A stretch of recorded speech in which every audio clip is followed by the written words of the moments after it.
तो चलिए पहले क्वेश्चन से। तो सबसे पहले क्वेश्चन है which of the following is are a set. तो इनमें से कौन सा सेट है, ठीक है। तो सेट जो होता है, आपको पहले सेट की डेफिनेशन पता होनी चाहिए, सेट की बेसिक डेफिनेशन। सेट आप कहते हो,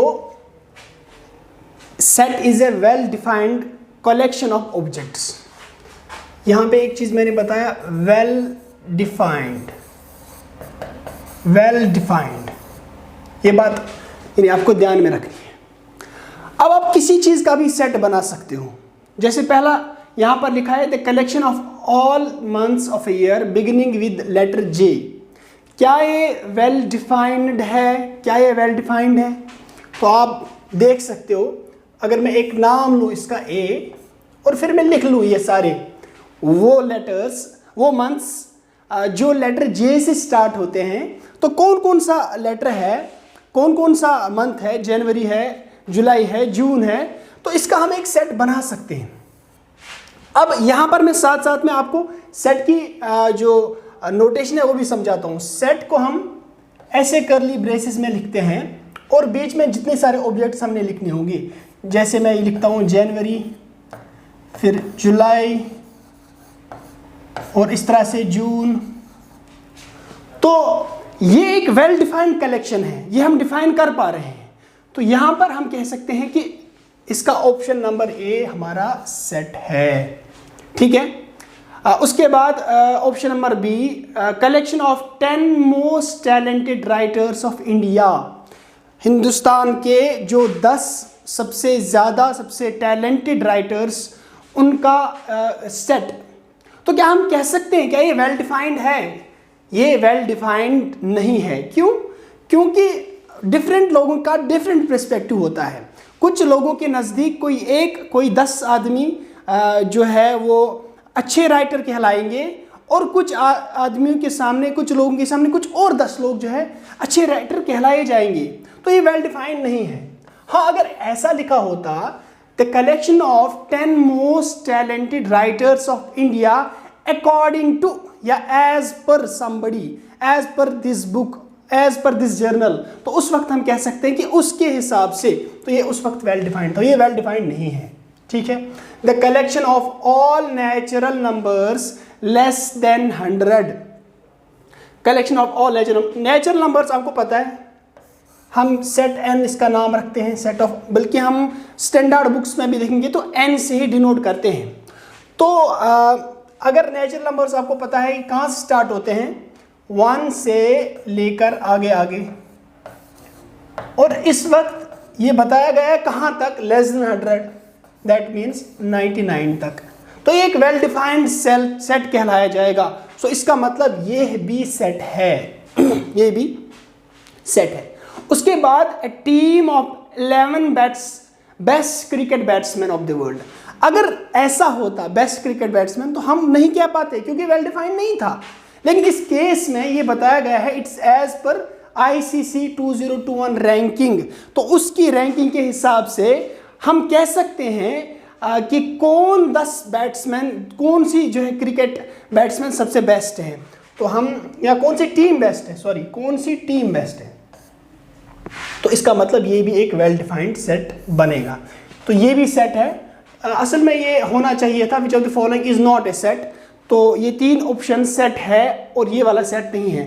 आई होप इससे आपको, इस डिस्कशन से आपको समझ आया होगा कि सेट किसे कहते हैं, ठीक है।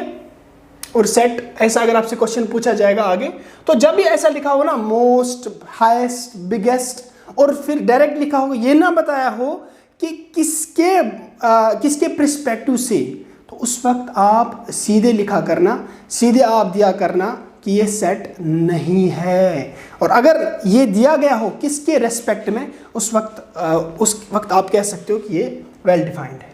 तो आपको देखना पड़ेगा।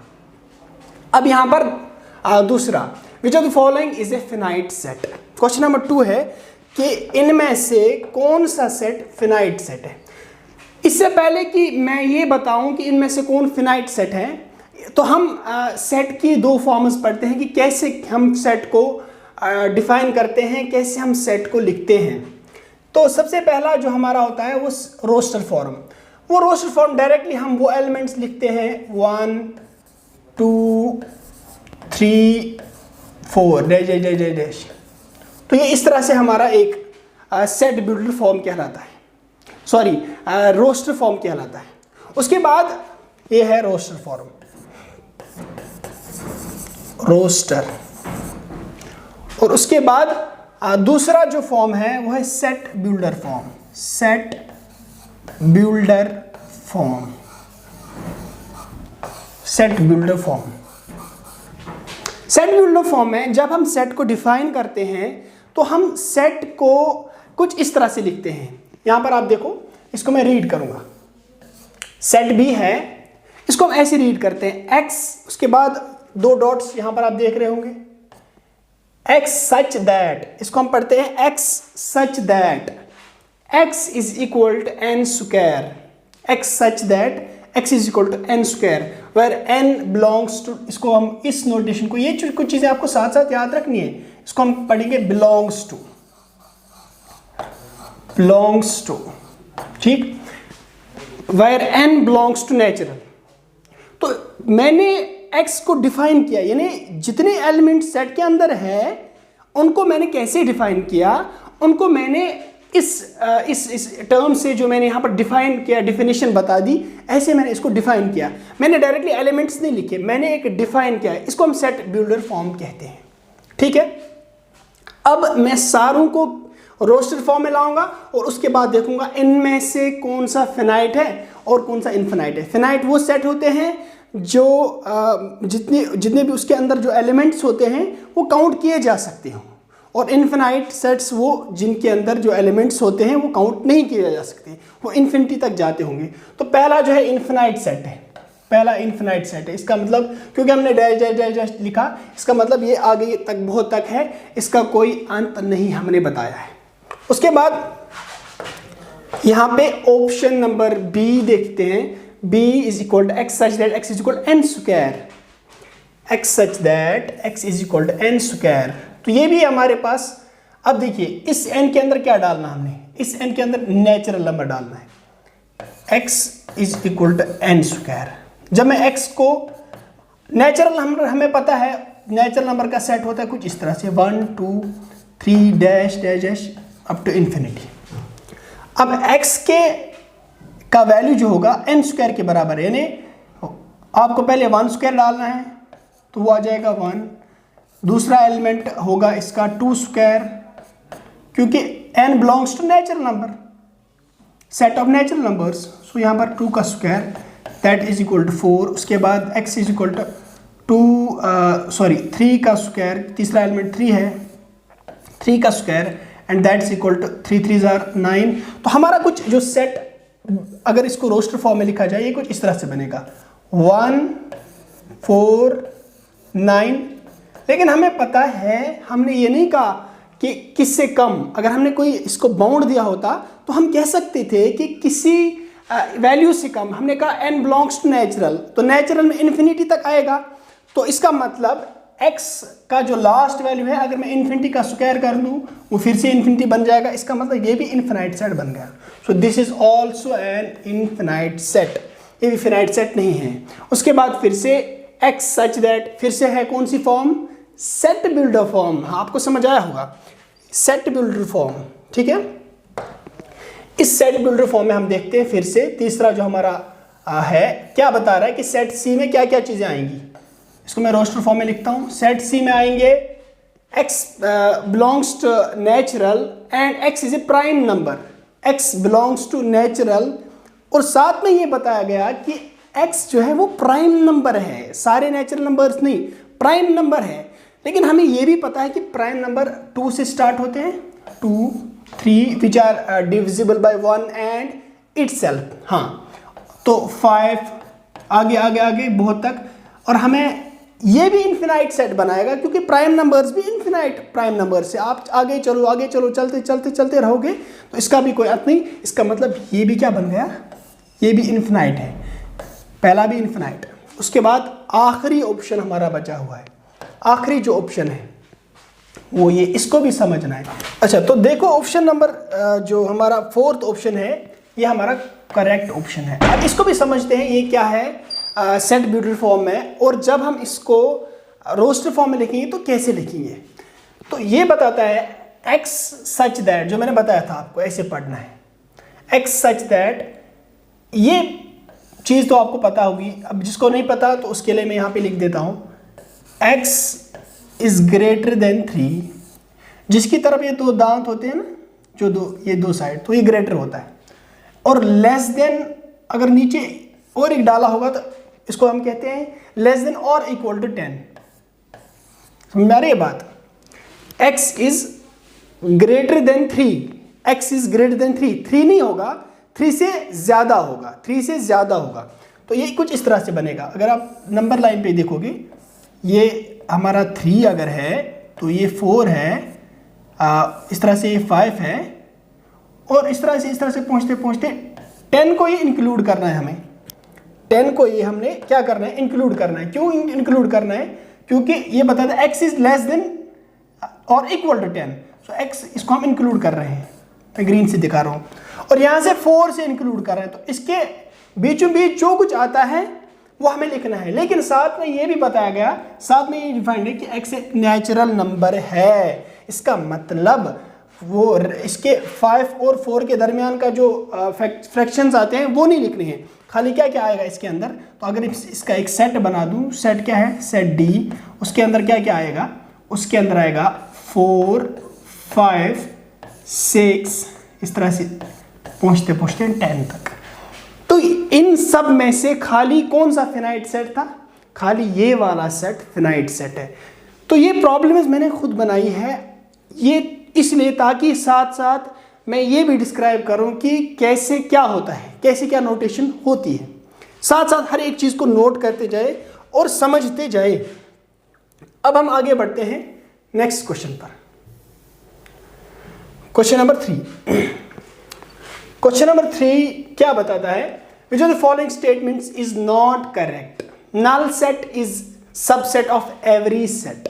अब आपको सेट समझ आया ना, अब आपको सेट समझ आया, ये मेरा सेट है, मैं फॉर एग्जाम्पल लेता हूँ, ये मेरा सेट है 1 2 3 4, फॉर एग्जाम्पल ये मेरा सेट है। तो यहां पर स्टेटमेंट है null set is a subset of every set.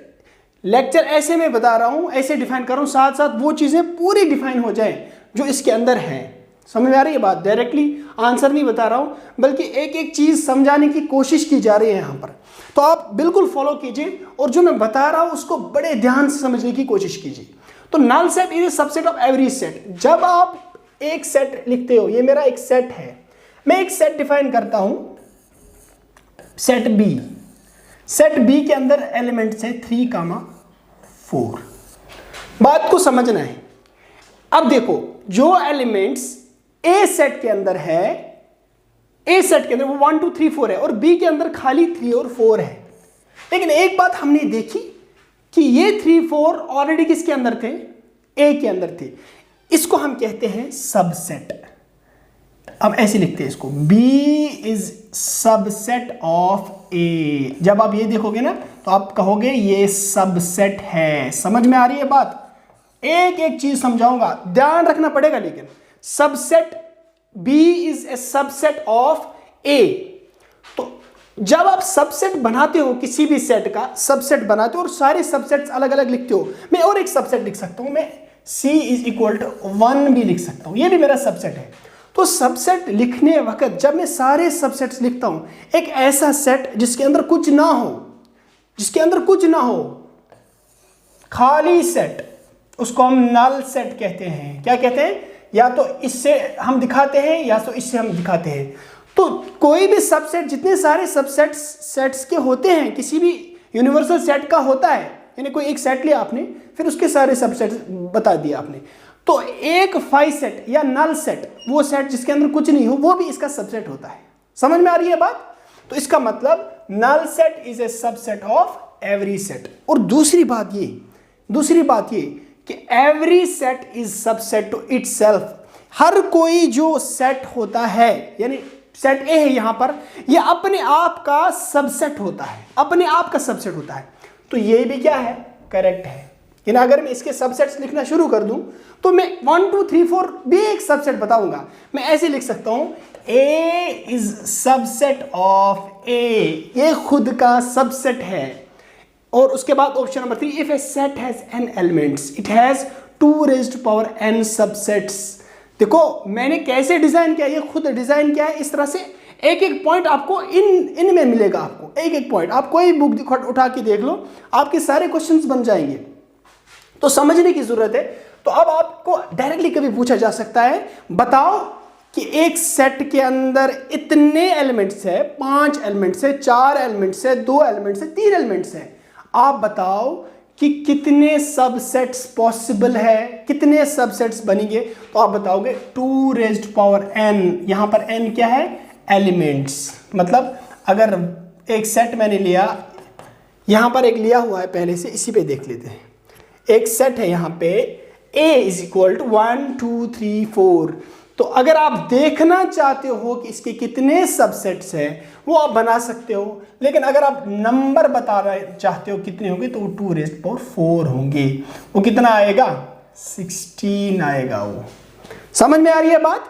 तो ये बात बहुत इंपॉर्टेंट बात है। उसके बाद और एक बात, डी, ऑप्शन नंबर डी, जाहिर सी बात है एक इनकरेक्ट ऑप्शन है। अब इसमें देखते हैं क्या है। इसमें 1 2 5 belongs to A, belongs to A. देखिए 1 है इसमें, बिल्कुल है, 2 है बिल्कुल है, 5 है बिल्कुल है, लेकिन यहां होना चाहिए था सबसेट ऑफ ए, क्योंकि इसने कैसे दिखाया, इसने ये ब्रेसेस में दिखाया। अगर इसको ये बताना होता ना 1 2 5 बिलोंग्स टू ए, तो उस केस में ये जरूरी था कि इसको ये ब्रेसेस नहीं डालनी थी।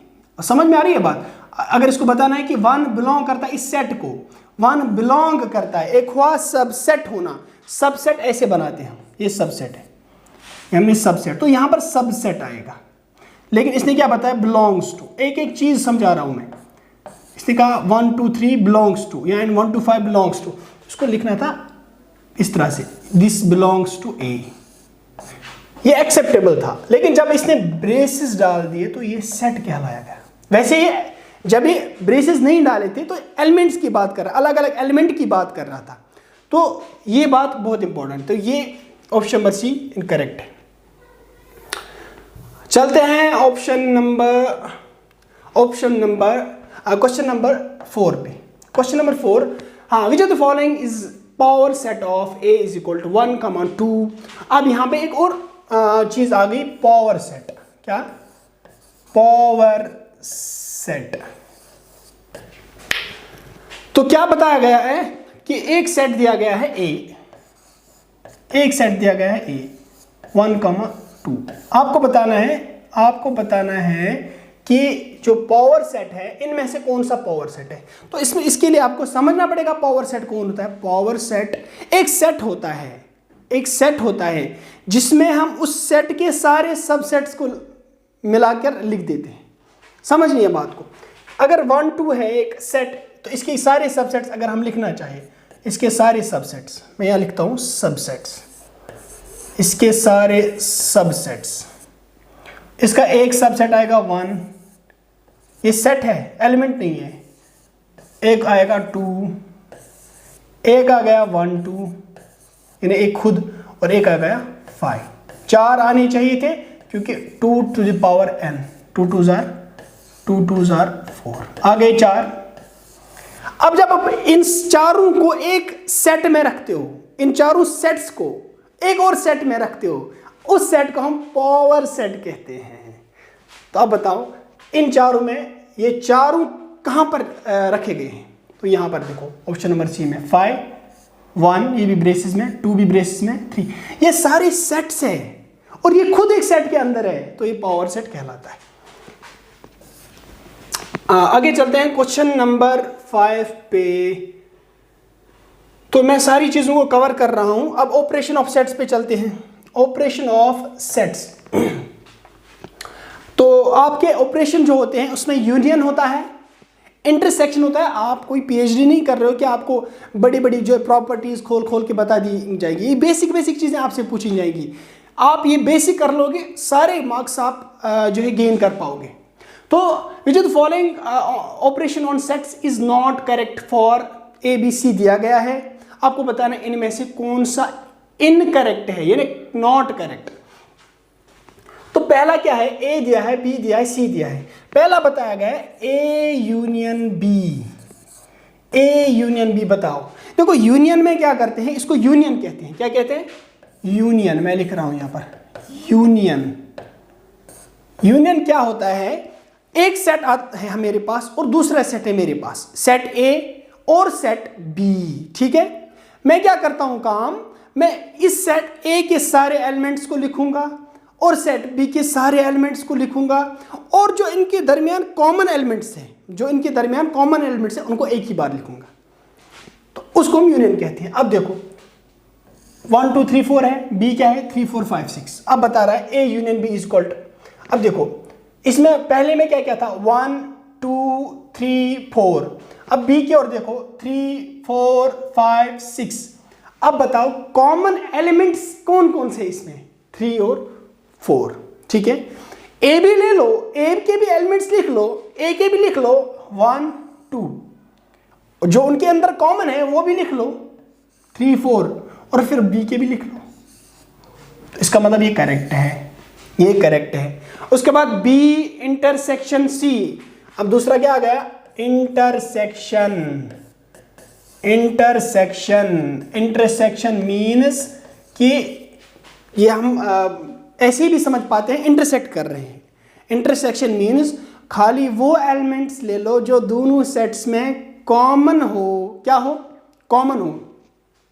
तो ये यहाँ पे इन दोनों में क्या क्या कॉमन था, इन दोनों में क्या क्या कॉमन था, इन दोनों में कॉमन था 3 और 4, इन दोनों में कॉमन था 3 और 4, लेकिन इसने कौन क्या लिया है 5 और 6। इसका मतलब ये इनकरेक्ट है। उसके बाद A union B union C, ये आप देख सकते हो, A union B union C, ये तो करेक्ट होगा आप, क्योंकि इसमें एक जो है इनकरेक्ट बताना था। तो इसमें ए यूनियन बी लिख लो। तो ए यूनियन बी आपका ये है, इन्हें पहले आप इन दोनों का यूनियन कर लो, जो आपको निकला वहां से उसका यूनियन सेट नंबर सी के साथ कर लो। ए यूनियन बी लिख लो, तो ए यूनियन बी ये है आपका। उसके बाद इसका यूनियन किसके साथ कर लो, सी के साथ। अब सी देखो क्या है 5 6 7 8। अब देखो यूनियन आपने समझ लिया, तो ये आपने कर लिया, ये ए यूनियन बी है, ये ए यूनियन बी है, और ये आपका सेट सी है।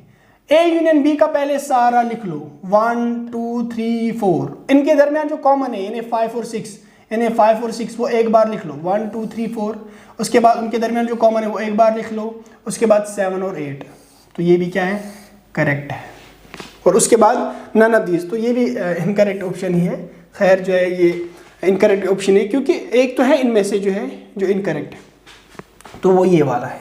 बी इंटरसेक्शन जी कितना आता, बी इंटरसेक्शन सी आता 3 comma, oh sorry it's B intersection C not A intersection B, हाँ it's B intersection C. So B intersection C भी, हाँ हाँ तो ठीक है ठीक है ठीक है।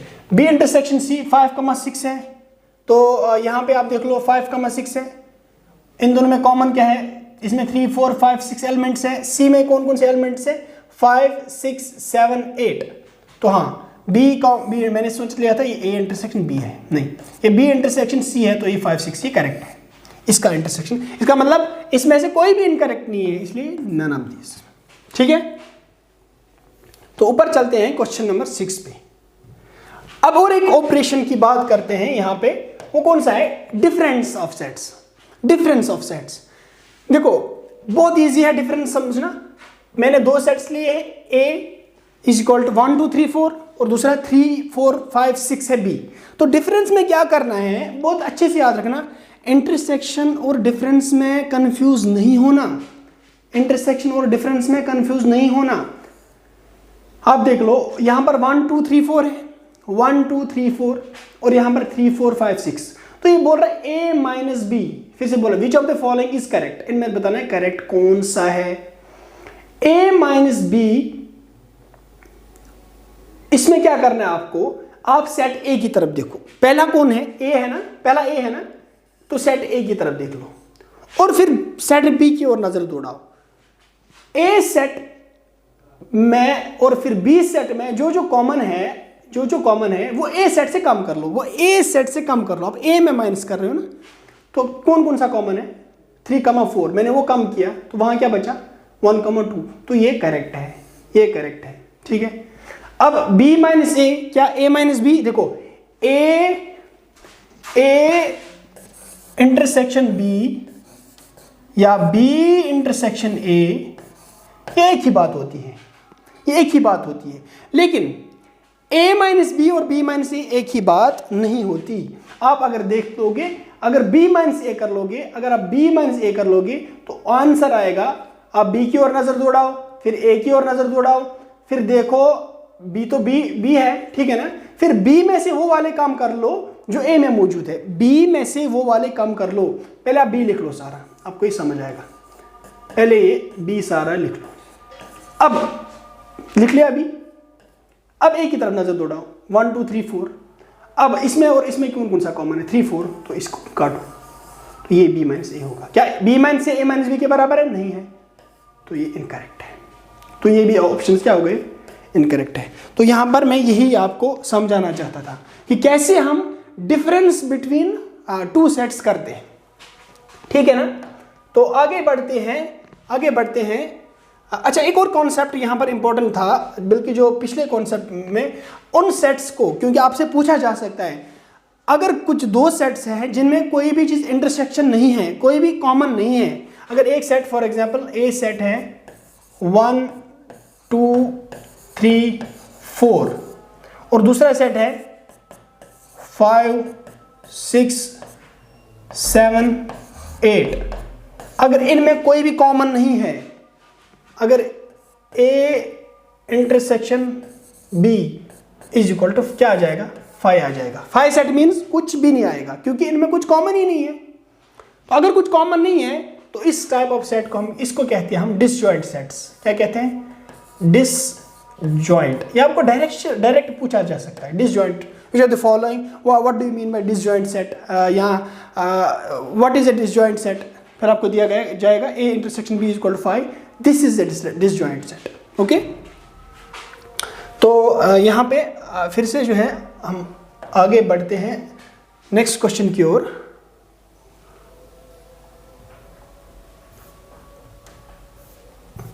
क्वेश्चन नंबर 7 है यहाँ पे। हाँ, क्वेश्चन नंबर 7 क्या बोलता है, अगर U एक सेट है, U है यूनिवर्सल सेट। देखो, जो हमारे पास जो बड़ा सेट होता है ना, और फिर उसके स्मॉल सबसेट्स होते हैं, तो उस बड़े को हम कहते हैं यूनिवर्सल सेट। एक बिल्डिंग है, बिल्डिंग के बहुत सारे कमरे हैं, तो वो कमरे मान लो सबसेट्स उसके, और वो खुद सारी बिल्डिंग एक यूनिवर्सल सेट मान लो। तो हमारे पास एक यूनिवर्सल सेट होगा और फिर दिया गया होगा A का वैल्यू, A है 2,3, A है 2,3, तो फिर हमें बताया जाएगा व्हाट इज ए कॉम्प्लीमेंट। क्या बोला जाएगा, complement of a set, complement of a set. आपको क्या करना है, आपको यूनिवर्सल सेट में से A को माइनस करना है, ठीक है, वो आपका कॉम्प्लीमेंट ऑफ ए सेट बन जाएगा। तो यूनिवर्सल सेट में से जब A को आप माइनस कर लोगे तो वहां क्या बचेगा, अपनी योग के तरफ नजर दौड़ा, A 2,3 है तो 2,3 खत्म कर लो यहां से, तो वहां क्या बचा 1 4 5 6, तो ये आपका करेक्ट ऑप्शन है। ठीक है, समझ में आई बात। आगे चलते हैं। अब यहां पर एप्लीकेशन ऑफ सेट्स पे देखो, ये बहुत इंपॉर्टेंट है। आप यहां पे जो है एक फॉर्मूला है वो आप याद रख लो और ये चीज समझ लो। In a group of 400 people, 250 can speak Hindi, 200 can speak English. How many people can speak both Hindi and English? ये भी सेट्स का ही कॉन्सेप्ट है। तो एक सिंपल सी फॉर्मूला आपको याद रखनी है, number of elements in A union B is equal to number of elements in A plus number of elements in B minus number of elements in A intersection B। ठीक है, अब देखो question की ओर, ये हम प्रूव भी कर सकते हैं, लेकिन यहाँ पर प्रूफ नहीं चाहिए हमें, यहाँ पर एक क्वेश्चन सॉल्व करना है। तो in a group of 400 people 250 can speak Hindi. तो मैं कहूँगा, मान लो हिंदी को मैंने NA रखा नाम, तो 250 can speak Hindi, 250 can speak Hindi, यहाँ पर हिंदी में लिखता हूँ, हिंदी, ठीक है। 200 कैन स्पीक इंग्लिश, तो मान लो उसको मैंने एक दूसरे सेट से नाम दिया, सेट B, तो 200 कैन स्पीक इंग्लिश। क्वेश्चन पूछता है how many people can speak both Hindi and English, both Hindi and English मतलब इंटरसेक्शन, तो इसका मतलब निकालना क्या है, निकालना ये है हमें A इंटरसेक्शन B, निकालना ये है, ये फॉर्मूला आपको याद रखनी पड़ेगी।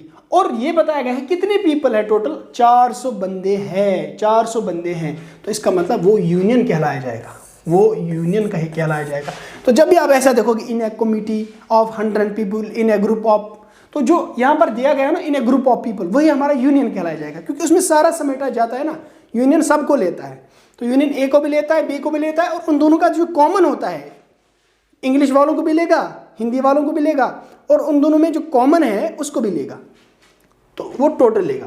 तो अगर आप इसको सॉल्व करेंगे ये बन जाएगा 450, और ये बन गया 400, और ये है -n, ये यहाँ पर लिख लो।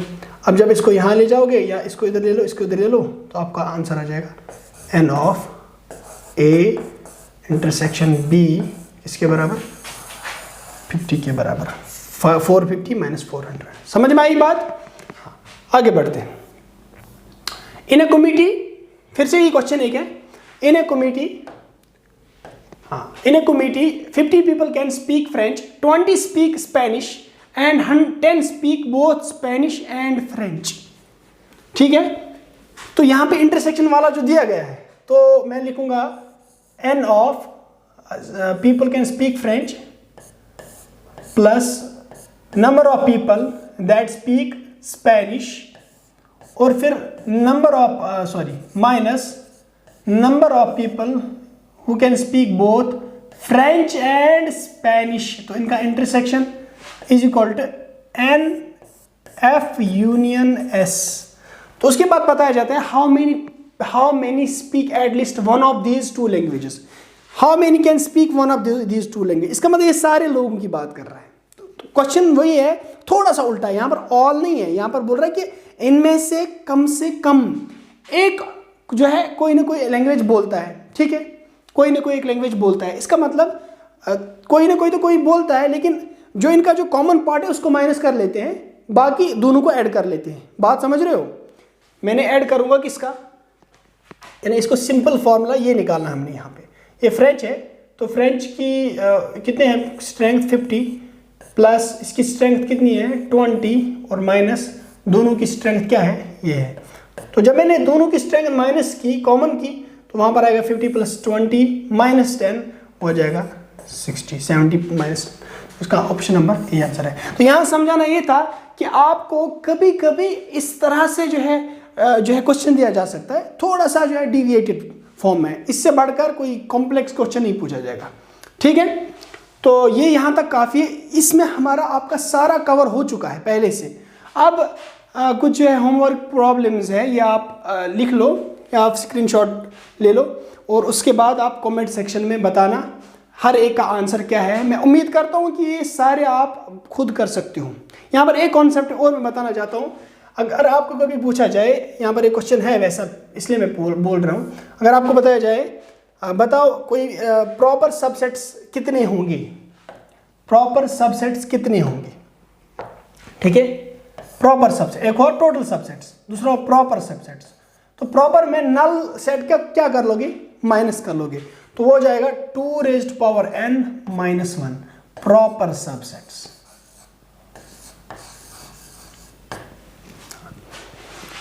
चलिए यहाँ तक के लिए इतना है, फिर आगे देखते हैं नेक्स्ट लेक्चर में। Thank you.